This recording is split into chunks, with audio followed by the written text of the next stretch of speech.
শেষ সময়ে এসে জটিল হচ্ছে সমীকরণ। নির্বাচনে 10 দলীয় জোটের শরিকদের আসন ছেড়ে দিলেও বেশ কিছু আসনে জামায়াতের বিরুদ্ধেই লড়তে হবে মিত্রদের। এতে চরম বিপাকে পড়তে হচ্ছে জোট শরিকদের।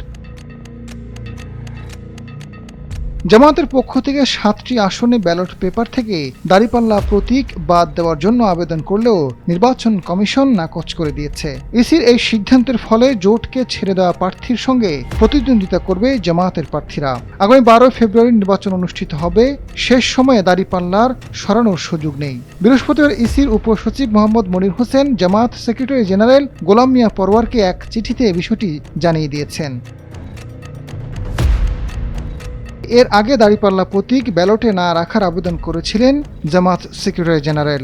চিঠিতে দাবি করেছিলেন, বাংলাদেশ জামায়াতের পক্ষ থেকে নরসিংদী 2 আসনে আমজাদ হোসাইন এবং চট্টগ্রাম 8 আসনে মোহাম্মদ আবু নাসেরকে মনোনয়ন প্রদান করা হয়েছিল। কিন্তু নির্বাচন ঐক্যের সমঝোতার পরিপ্রেক্ষিতে নরসিংদী 2 আসনটি এনসিপির গোলাম সরোয়ারকে এবং চট্টগ্রাম 8 আসনটি এনসিপির মোহাম্মদ জুবাইরুল হাসান আরিফকে ছেড়ে দেওয়া হয়েছে। জামায়াতে মনোনীত 2 জন মনোনয়নপত্র প্রত্যাহার করতে পারেননি। এ অবস্থায় ব্যালট পেপারে দাঁড়িপাল্লা প্রতীক না রাখার অনুরোধ করা হচ্ছে। অপর আরেকটি চিঠিতে বোলা 2, নরসিংদী 3, নারায়ণগঞ্জ 3, সুনামগঞ্জ 1 এবং চট্টগ্রাম 12 জামায়াত প্রার্থীকে মনোনয়ন প্রদান করা হয়েছিল। তবে 10 দলীয় জোটের ঐক্যের সমঝোতার পরিপ্রেক্ষিতে ওই 5 আসনে জামায়াত মনোনীত 5 প্রার্থী মনোনয়নপত্র প্রত্যাহার করতে পারেননি। এই 5টি আসনে ব্যালট পেপারে দাঁড়িপাল্লা প্রতীক না রাখার জন্য অনুরোধ করা হয়েছে।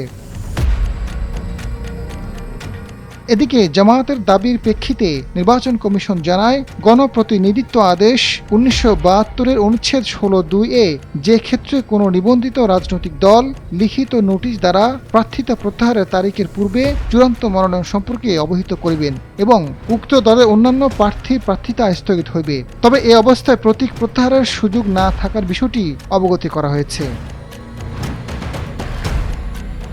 আজাদ ফারুক, সময়ের আলো।